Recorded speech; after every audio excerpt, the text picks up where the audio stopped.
here behind me is an example of a Winterburn holly. This is a Nellie Stevens holly. Many Nellie Stevens hollies got Winterburn in Pennsylvania this year. This is 2014. We had a very bad, cold winter with lots of winds and many days where the high temperature was in the teens. When you see trees like this, it is something to be concerned about, and you should monitor it. There is a couple things you can do.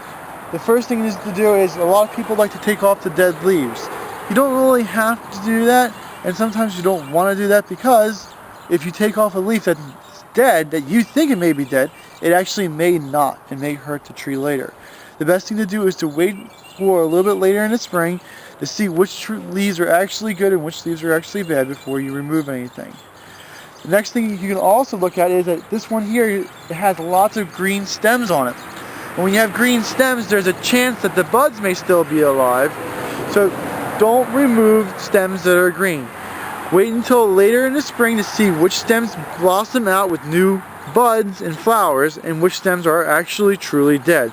You can see right on this one here, it's just about ready to flower with the flowers of the Nellie Stevens holly, so you don't know how far back where the buds are.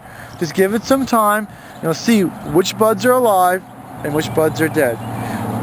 The main idea is don't panic when you see your plants like this.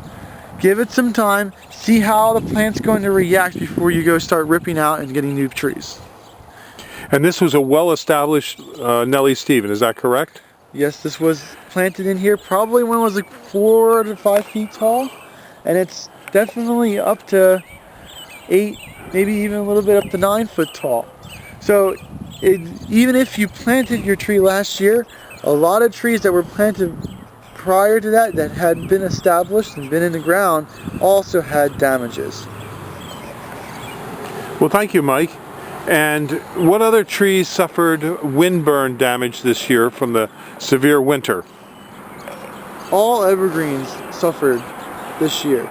It doesn't matter whether it was a spruce, a pine, a holly, a skip laurel, yew, they all got hurt with this really bad wet winter. Just give whatever you see. Sometimes you'll see stuff that loses its needles, some of it doesn't look very good. Whatever it is, just take a look at it and let it do what it's going to do. Don't force something or don't start cutting until you know what is actually dead. Okay, thank you very much. If you have any questions, you can call Michael at 267-446-2376. All right, very good.